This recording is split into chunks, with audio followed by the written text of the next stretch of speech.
Assalamualaikum warahmatullahi wabarakatuh. Selamat pagi anak-anakku kelas 4A. Bertemu lagi dengan Bu Yani. Hari ini kita akan belajar tema 2, subtema 3, pembelajaran keempat.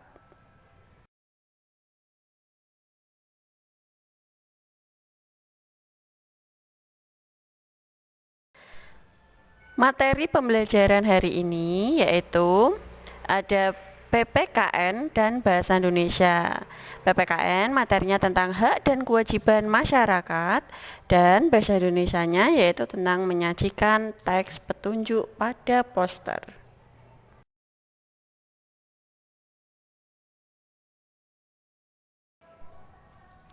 Apakah warga masyarakat di sekitarmu sudah menerapkan sikap hemat energi?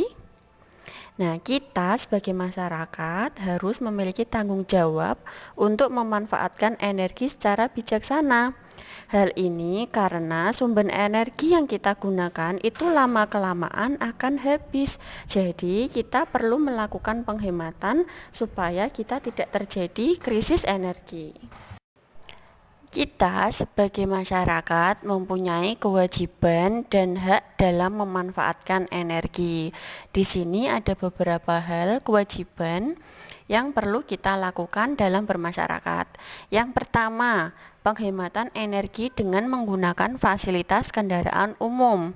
Misalkan kalau kita pergi keluar atau mau ke pasar atau mau beli perabotan atau misalkan mau membeli kebutuhan rumah tangga, kita bisa menggunakan fasilitas kendaraan umum. Tahu kan fasilitas kendaraan umum itu apa?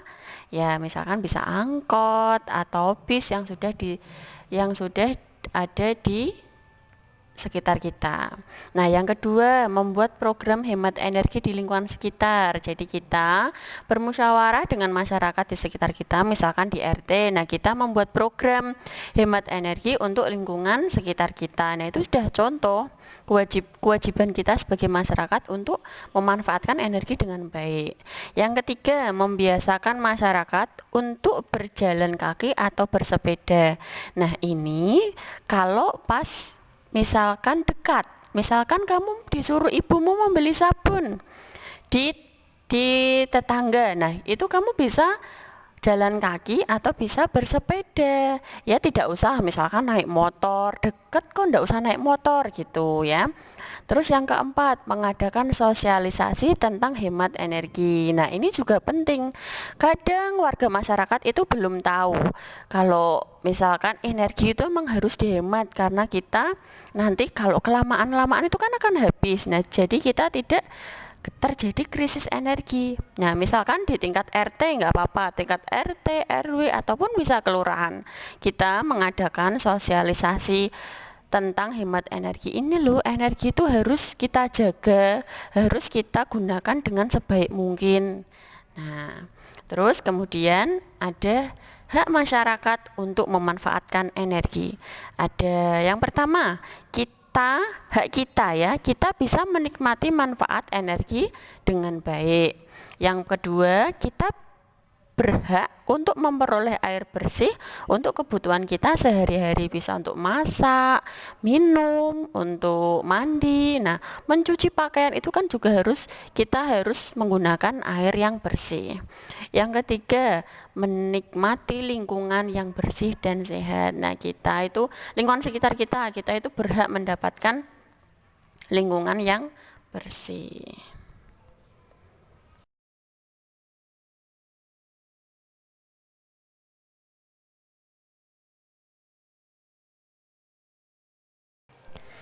Nah, sekarang perhatikan gambar ini. Nah, ada 3 gambar. Gambar yang pertama ada gambar anak yang sedang mencabut kabel listrik dari stop kontak. Kemudian ada gambar televisi, ada gambar lampu, ada gambar setrika, ada gambar AC. Dan ada tulisannya, "Ayo hemat listrik." Nah, gambar yang kedua ada gambar keran air yang dinyalakan, kemudian airnya mengalir ya sampai tumpah-tumpah, sampai banyak. Ada pohonnya, kemudian ada tulisannya, "Hemat air, selamatkan bumi." Kemudian gambar yang ketiga ada gambar matahari, kemudian ada gambar lampu yang sedang menyala, kemudian ada gambarnya disilang dan ada tulisannya matikan lampu di siang hari. Nah, dari ketiga gambar ini disebut gambar apa? Ayo, ada yang tahu? Ini sudah materi kemarin-kemarin ya. Iya, benar sekali. Ini adalah gambar poster.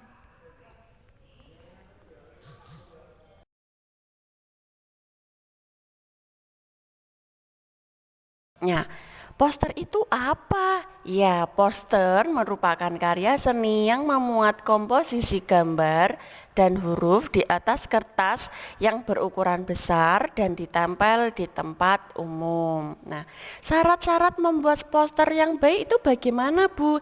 Iya, kalau kita mau membuat poster harus kita memperhatikan syarat-syaratnya dulu ya. Syarat-syaratnya yang pertama itu kalimatnya harus mudah dimengerti ya, harus mudah dipahami oleh masyarakat yang membaca. Kemudian kalimatnya harus singkat, jelas dan padat.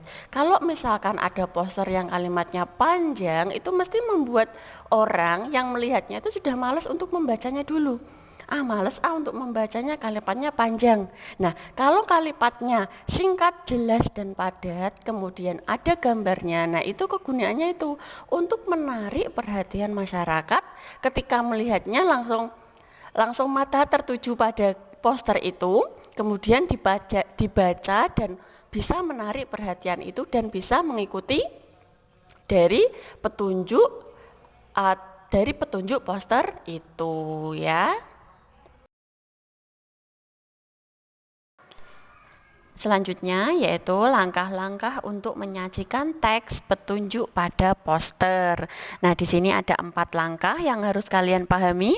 Yang pertama, ditulis secara urut dengan bahasa yang mudah dipahami. Kemudian yang kedua, kalimatnya ditulis dengan singkat dan padat seperti yang Bu Yani jelaskan tadi ya. Yang ketiga, lengkapi petunjuk dengan gambar. Nah, syarat untuk membuat poster yaitu harus ada gambarnya. Itu tujuannya untuk apa? Tujuannya untuk lebih menarik perhatian orang yang membaca agar orang yang membaca itu bisa mengikuti dari tujuan poster itu. Maksudnya apa? Nah, jadi maksud tujuan poster itu apa? Jadi orang yang membacanya bisa menarik dan mengikutinya. Kemudian yang keempat, menuliskan informasi yang penting atau yang hanya dibutuhkan saja. Jadi nggak usah panjang lebar ya. Nuliskan kalimatnya yang panjang. Nah, itu orang sudah bosan dulu ya, sudah bosan melihat tulisannya panjang. Nah, itu udah bosan. Tulisannya sedikit, gambarnya menarik, itu pasti sudah menarik perhatian masyarakat. Demikian pembelajaran hari ini, kita lanjut besok lagi. Semoga kalian memahami apa yang Bu Yani jelaskan ya. Terima kasih. Wassalamualaikum warahmatullahi wabarakatuh.